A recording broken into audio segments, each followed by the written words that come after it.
This is One on One.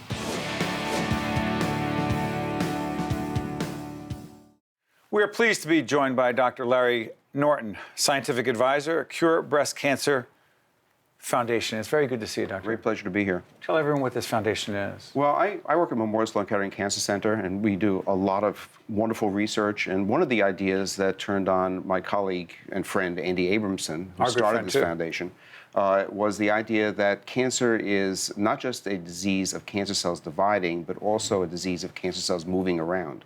And with my colleague Joan Massaguet and his laboratory, we found out that cancer cells can actually leave a tumor and come back to the same tumor, but reinvigorate it.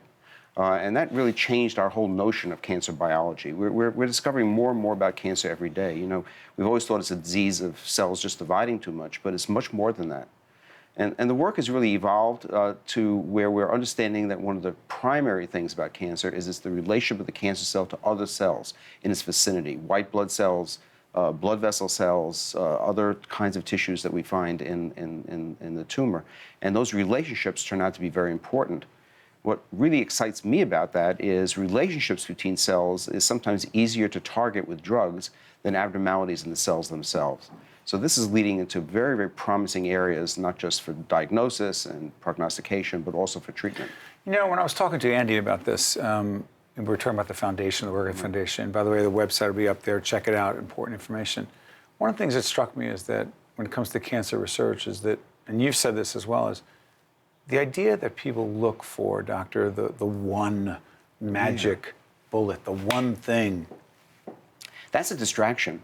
Actually, that's something I've been fighting against my entire career, where some idea catches the popular imagination and resources and excitement pour into that one idea and ignore everything else. We need a diversified portfolio of ideas. And that is illustrated by what we're doing. We started with the idea of cell mobility, but now it's extended. Hold on, back up. Cell mobility? Cell mobility, the fact that cancer cells move. We started with that idea. Cancer is not just cell division, it's also the ability of cancer cells to move around is also critically important, but it's extended to a lot of other areas of cancer biology, such as the relationship between white blood cells and the cancer cells, blood vessel cells, and so on. And it's very important to keep evolving and not just pursuing one idea, but pursuing all the good ideas that we have, because a diversified portfolio of ideas is where real advances happen. And this one term, help us understand this, self-seeding. Right. The self-seeding theory, what does that mean? Well, that's the original observation that cancer cells can leave the tumor, travel through the blood, and come back to the same tumor. And when they come back reinvigorated. They bring white blood cells with them, they bring blood vessel cells or cells that turn into blood vessels with them. And that reinvigorates the growth of the tumor. And this was not at all expected before, but we demonstrated it, it was published, and many, many other people have observed it, and we're seeing this in human tumors as well. I mean, for example, if you have two tumors in your body and one of them develops cells that are resistant to treatment, those cells can spread to the other tumor and can stop that tumor from responding to treatment. And so there's many opportunities for intervening there so we can keep cells responding to treatment throughout the body by interfering with the ability of cells to move from one spot to the other. And the foundation is dedicated to this research. Well, it started with this research. This is an idea that turned Andy on, and so he said, let me see what I could do about raising funds to support this area of research, but it's also everything that derives from this area. For example, we're doing conferences, and we've done one conference in Israel, we're doing another conference in Israel about genetic susceptibility to cancer. Genetic susceptibility. Right, and that is that some people are born with a tendency to develop cancer. You've probably heard of BRCA1. Yes. BRCA2. BRCA1. BRCA1, right. yeah. BRCA1, BRCA2 are genes that everybody has, but if you're born with an abnormal one that you inherit from a mother or a father, it gives you a much higher chance of developing breast cancer or ovarian cancer and a few other cancers as well. And so we're having a meeting soon in Haifa that's going to be bringing together world experts to share knowledge about this and to make decisions about how we can screen better for these abnormalities and help individuals. And that extended because, it all started with the self-seeding theory, but the fact is that one of the things that makes these cancers abnormal is not just their cell division, but the fact that they can move around, and that could be tied to their DNA abnormalities. And DNA abnormalities leads us into the area of being born with abnormal DNA, which can predispose to cancer. And the foundation is working in those areas, bringing people together, having those discussions. Exactly. Let me ask you this, Doctor. I've always, in anticipation of this question, I wanted to bring something up I've often thought about. Many people will ask the question, particularly because everyone's touched by cancer in one way or another, virtually everyone. When will they find a cure for cancer? I'm not going to ask whether you get tired of it, but is that not even the right question to ask? Well, I think the right question is, what can I do to lead to that moment? Right. I mean, that's really the right question. Right. First of all, we cure... More productive question. We cure many cancers, and indeed most cancers right now with available treatments. Breast cancer, for example, my main area of research, if we diagnose it early and we do all the right things, could be surgery, radiation, drug therapies of various sorts, the cure rate is very high. And that's because we've learned over the years of how to apply those various tools in good ways. Because of research entirely.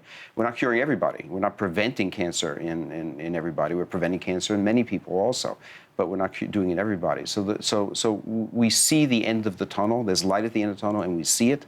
Now we just got to get there faster, and research is what enables us to do that. You can't do this just by applying existing knowledge. You have to have discovery of new ideas, and then you have to take those discoveries, develop them, and eventually apply them to real people.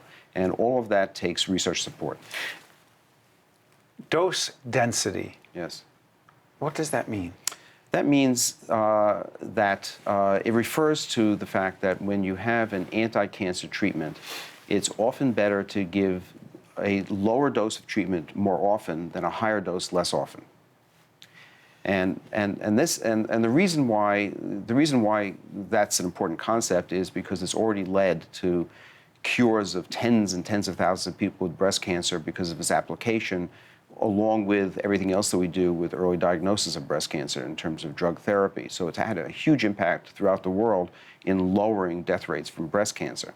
The simple idea of take a moderate dose of drug and give it every 2 weeks rather than a higher dose every 3 weeks.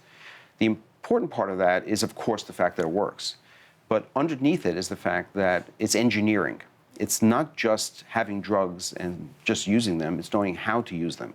An automobile is not going to get you from here to Chicago unless you know how to steer the car. And we have not developed, I think, adequate tools for knowing how to give our drugs. We're developing better and better drugs, but how to give the drugs better is, I think, a very, very exciting and important area of research.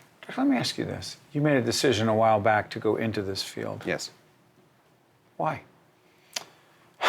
Complicated question. Give me the PBS version. The PBS version? Yeah. It's a meritorious thing to do.